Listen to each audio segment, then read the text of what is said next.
There is a photograph taken in the spring of the 11th year when a journalist from a trade publication drove 3 hours into the hill country of East Tennessee to see what all the quiet fuss was about. The photograph shows a woman in her late 50s standing at the edge of a low cedar-sided building, her arms loose at her sides. Her expression neither proud nor embarrassed but simply present, the way a person looks when they have long since stopped needing anyone else to understand what they were doing. Behind her, through the open bay door, you can see wooden pallets stacked with cream-colored bags, each one heat-sealed and labeled in dark green ink. And beyond those pallets, more pallets. And beyond those, a conveyor belt still running. The journalist asked her what the hardest part had been. She thought about it for a moment, not performing the thought, but actually having it. Then she said, "Wood tells you the truth about time if you are patient enough to hear it."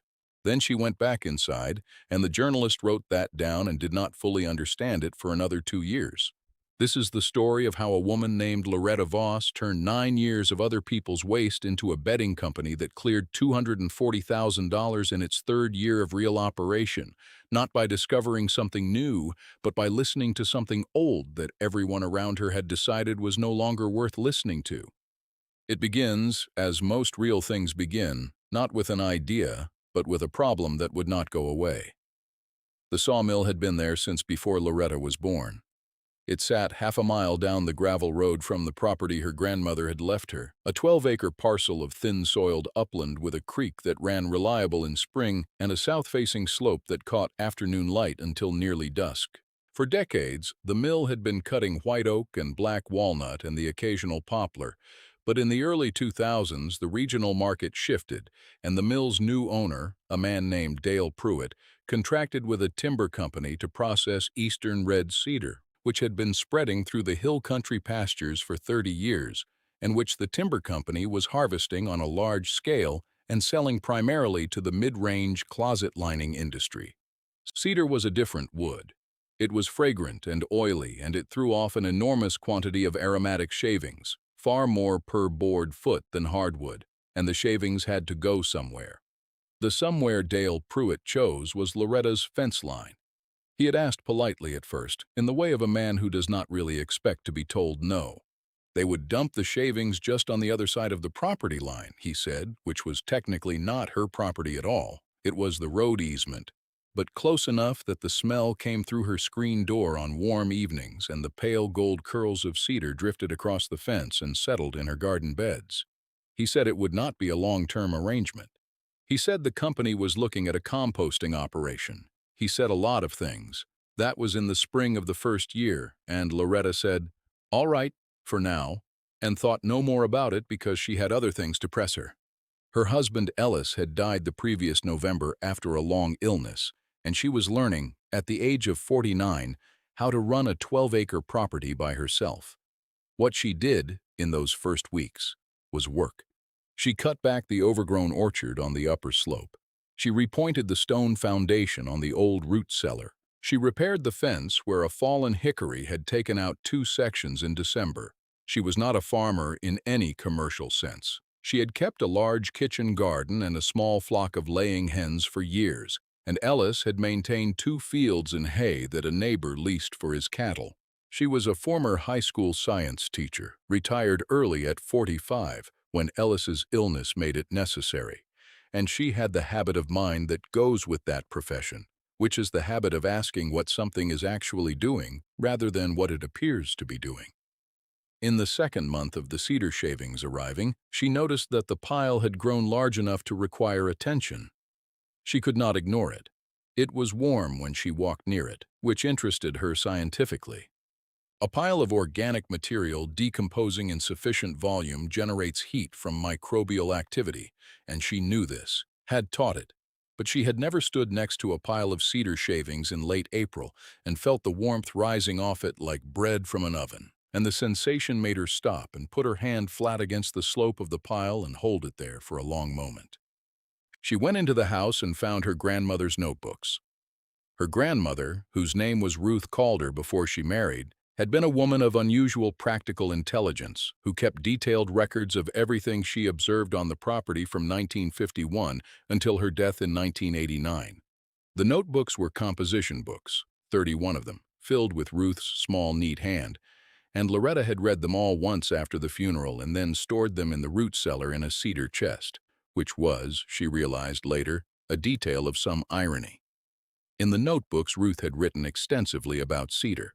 She had grown up in a household where the old knowledge about cedar was still in daily practice, where fresh shavings were packed into mattress ticking and pillow covers because cedar's natural oils, the terpene compounds, repelled moths and certain beetles and left a clean, dry smell that the old people called medicine smell, meaning healthy smell, meaning the smell of air that would not make you sick.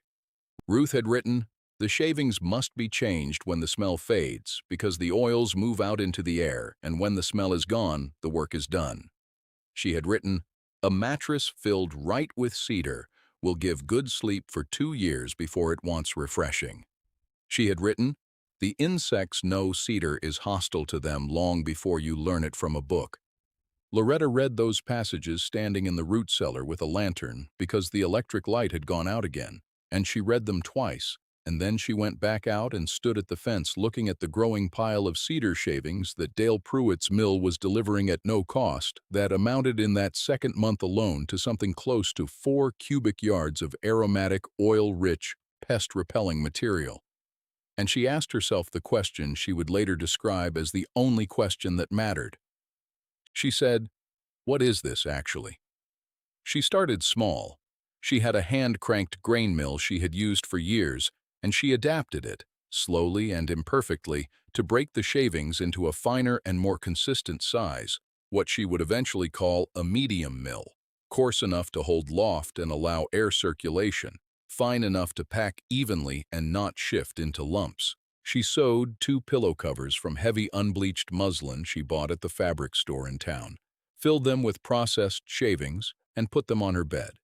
She slept on them for 3 weeks and recorded in her own notebook, a composition book she had bought to mirror her grandmother's practice, the following: Nights 2 through 19, good sleep. No aggravation of the sinus trouble that usually comes in April. The smell present but not aggressive. The pillow does not go flat. No insects in the bedroom this month, which is notable because April is usually when the miller moths come in. She ordered more muslin. She sewed 4 more pillow covers.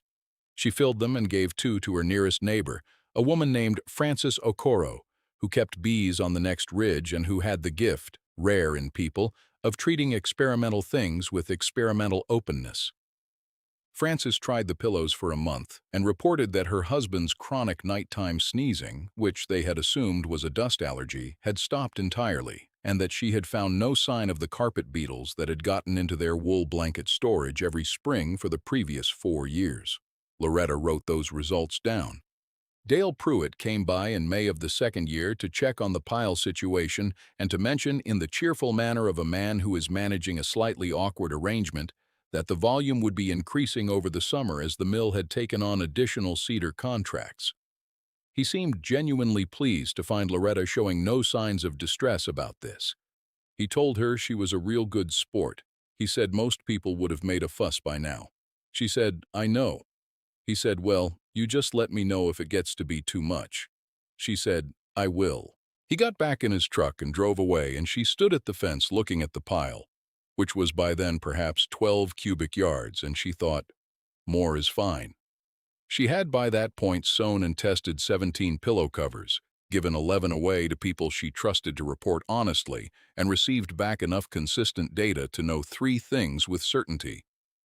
Cedar shavings at medium mill produced measurable pest deterrent effect lasting between 18 and 26 months, depending on exposure conditions. The filling held its loft through regular use better than standard polyester fiber fill and better than buckwheat hull, the other natural fill she had tested. And people who slept on them reported, almost uniformly, that they slept better, which she hypothesized was partly the aromatic effect of low-concentration terpenes on respiration and partly the psychological comfort of the smell, which carried associations of cleanliness and woodlands and old careful making. She could not control for the psychological component. She did not try to. She noted it and moved on.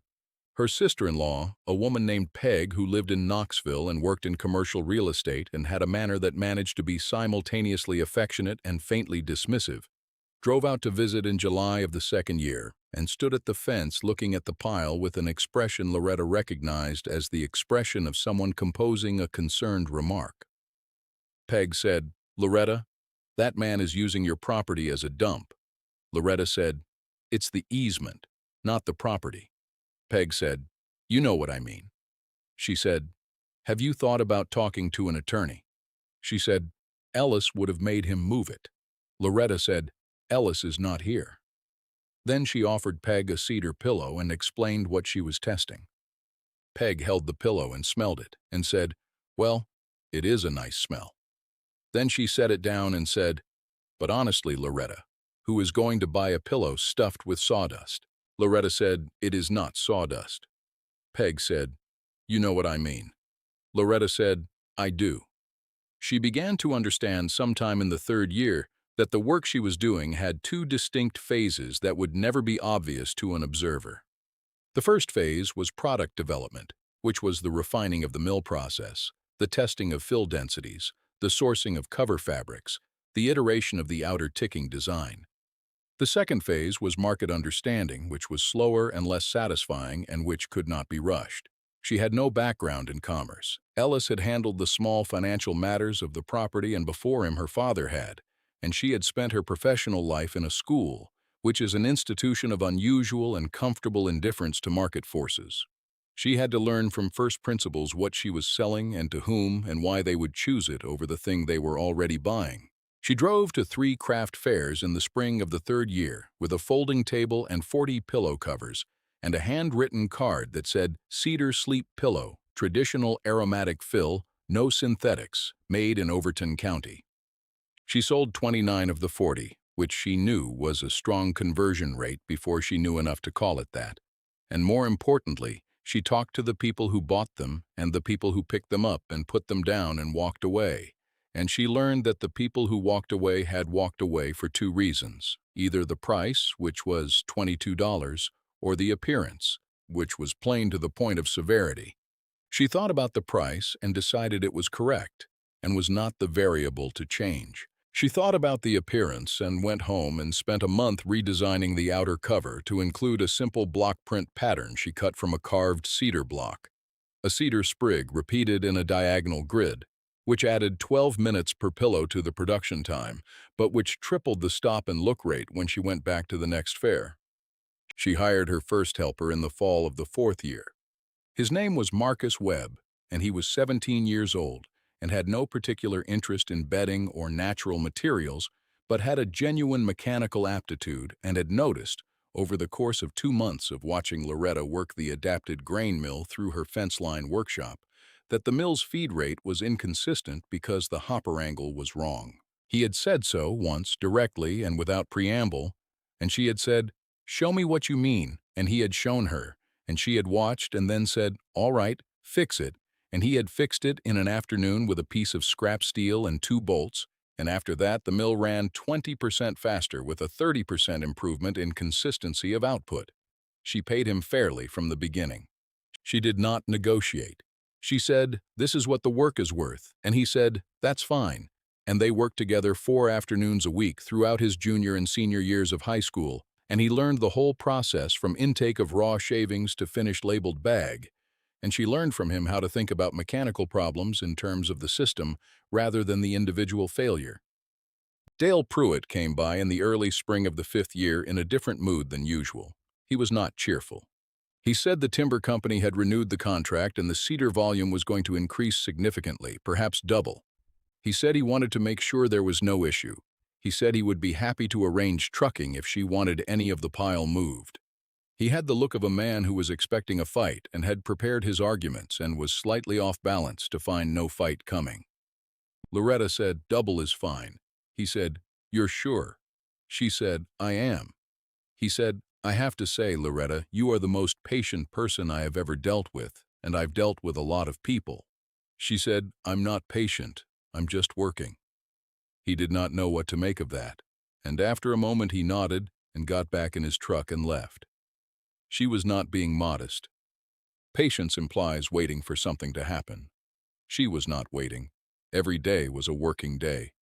The pillow operation had grown by the 5th year to include not just pillows, but what she was calling sleep sachets, small, dense packets of the finest milled shavings meant to be tucked inside a standard pillow cover alongside a regular fill, a way to convert an existing pillow rather than replace it, which lowered the entry price for the customer and eliminated the objection of those who were attached to their current pillow's feel. She had also, after several failed experiments, developed a flat cedar sleep mat, a quilted panel 12 inches by 18 inches filled with a medium-density cedar fill and designed to be placed under a standard mattress topper, which she positioned as a long-cycle pest deterrent for the mattress itself. These 3 products, the pillow, the sachet, and the mat, formed what she thought of as a complete system, a phrase that Marcus had used about the mill, and that she had borrowed because it was the right phrase. A complete system. Each product served a different entry point and a different customer need, and each one cross-sold the others naturally in conversation. She was selling through 4 craft fairs, 2 farmers' markets in the summer months, and a small natural goods store in Cookville that had taken 12 units on consignment in the 4th year and reordered 3 times. She had not yet touched the internet, not because she distrusted it, but because she was not ready, and she was clear-eyed enough to know she was not ready. She needed to know, first, that the product was right. She needed to know it would hold up in use over time, that the claims she made about pest deterrence and sleep quality were defensible, that the construction was durable enough to withstand normal handling and normal washing of the outer covers. She needed testimonials that were real and detailed and specific rather than general and enthusiastic. She spent the 5th year collecting all of that. In the late summer of the 5th year, a man came to the Cookville Farmers Market with his wife and spent 40 minutes at Loretta's table. His name was Gerald Huang, and he was visiting his wife's family from outside Nashville. And he had a particular interest because he ran a small direct-to-consumer home goods business online. And he had been looking, he said, for products with a strong provenance story and a natural materials focus. He picked up the pillow and held it a long time. He picked up the mat and read the card. He asked Loretta several precise and intelligent questions about fill density and moisture resistance and the duration of the aromatic effect, and she answered all of them directly and specifically because she had the data. It was in her notebook, and she could cite it. He bought one of everything. He left his card. He said, "I may be in touch." She said, "I am hard to reach by telephone, but I check the postal box on Tuesdays and Thursdays." He wrote her a letter. She wrote back. They exchanged 4 letters over the course of 3 months, and the letters were substantive and specific, concerned with unit economics and fulfillment logistics and minimum viable packaging.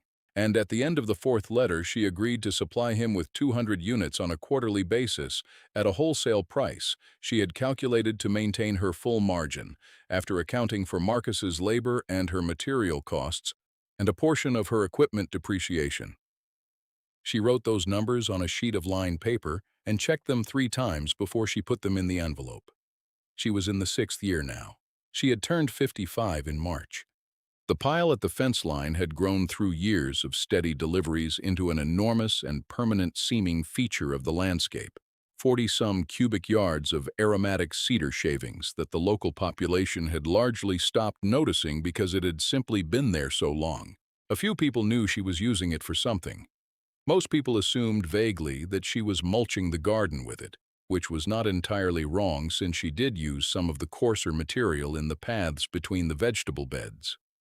The main use, the systematic commercial use, was not visible from the road, and she had not advertised it.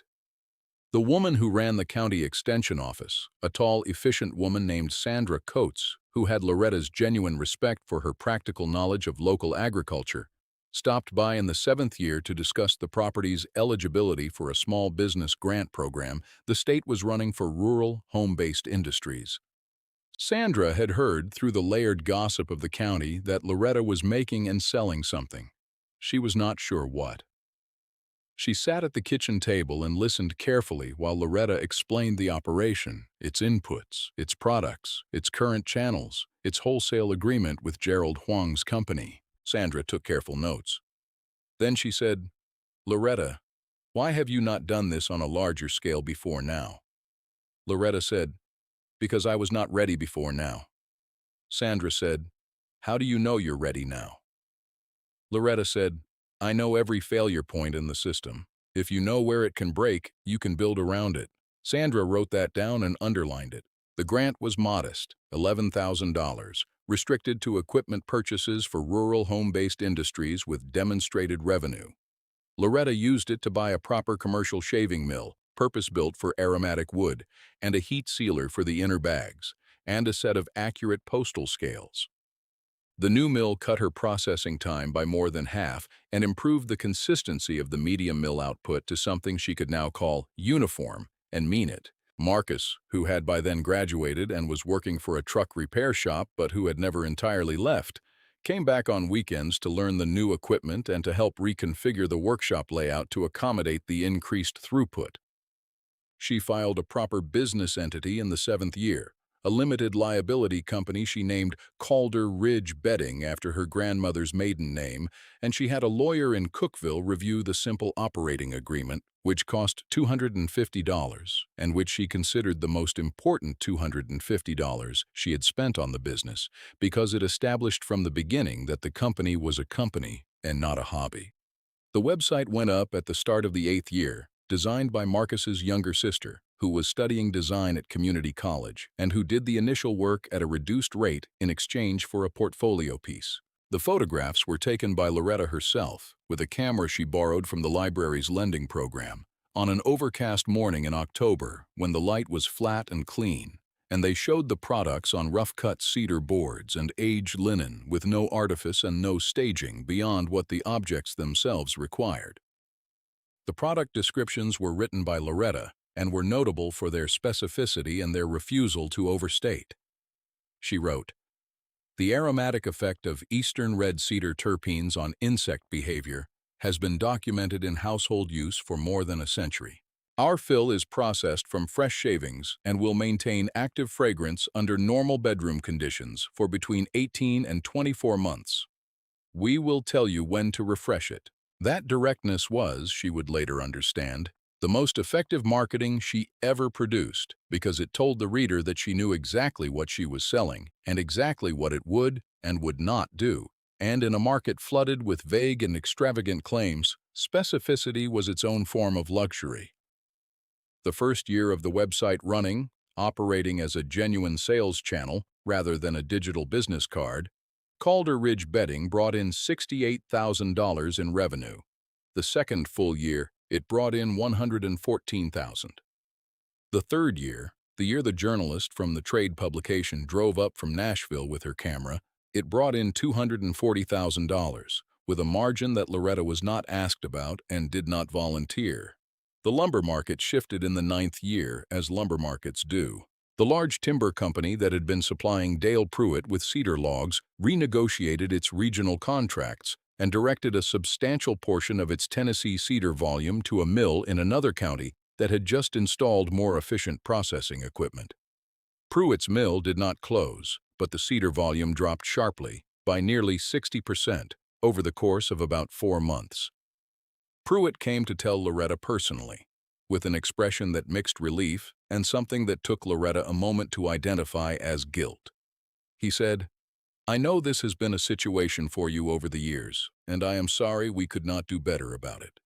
He said, "I guess the pile will stop growing now, and eventually it will go down some." He seemed to expect her to be glad. She said, "Dale, I have been buying from you for 18 months. He did not understand this for a moment. Then he understood it. She walked him through the relevant portion of her order history, the purchase orders she had been placing through a commodity broker for eastern red cedar shavings sourced from his mill at a price of $12 per cubic yard, a price she had negotiated directly with his operations manager without ever mentioning who the end buyer was because she had not wanted to complicate the arrangement. He stared at the papers. He said, "That's you." She said, "That has been me." He said, "Well." Then he said, "Well." Then he was quiet for a long time. She said, "Your volume is dropping." Mine is going up. If you want, we can talk about what that arrangement might look like going forward." He said yes. They talked. The arrangement they reached was direct, without a broker, and it was fair to both of them, which meant it was slightly better for each of them than the previous arrangement had been, and it meant that the fence line pile, which had been an accidental feature of the landscape for 9 years, was replaced by a proper delivery schedule and a modest covered storage structure that Loretta built with Marcus's help over the course of a long August weekend, using materials sourced from, among other places, Pruitt's own mill.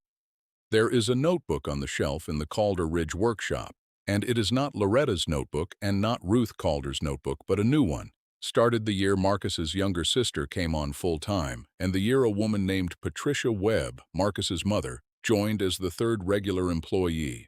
The notebook is kept at the workstation nearest the mill, and whoever is working that station makes entries in it, observations about shaving quality and fragrance strength and seasonal variation in the raw material, because those things vary and matter, and the variation needs to be tracked. The notebook is on its third volume now. The entries are in several different hands. That was Loretta's condition when she started it. She said, "This is not my record. This is the record of the work. Anyone who does the work writes in it." She is 60 now, and she does not work the mill herself anymore, not because she cannot, but because there are other things that require her specific knowledge, the product development side, the decisions about new materials, the conversation with a small regional hospital that has asked about cedar fill for patient sleep pillows as a non-pharmaceutical comfort measure, a conversation that is still early and that she is approaching with the same patience she applied to everything before it, which is not patience exactly, but a close attention to what the material is actually doing as opposed to what she might want it to do. Francis Okoro, who kept the bees on the next ridge and who had been the first person outside the household to sleep on a cedar pillow and to report honestly what she found, drove over last spring on a Tuesday afternoon and sat on the porch with Loretta and looked out across the south slope where the light was coming long and amber through the orchard trees. Francis said, "Do you remember when Peg said who was going to buy a pillow stuffed with sawdust?" Loretta said, "I remember." Francis said, "What did you think when she said that?" Loretta thought about it the same way she had thought about the journalist's question, not performing, but actually having the thought.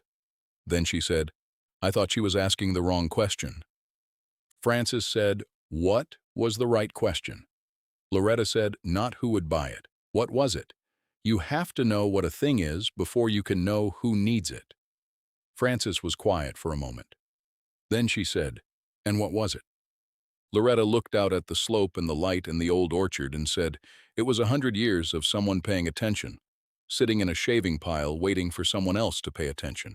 She refilled their glasses and they sat there while the light moved and the cedar smell came faint and clean off the storage shed on the evening air. And after a while, Francis drove home over the ridge, and Loretta went inside and wrote 3 lines in her notebook about a new fill blend she wanted to test in the fall.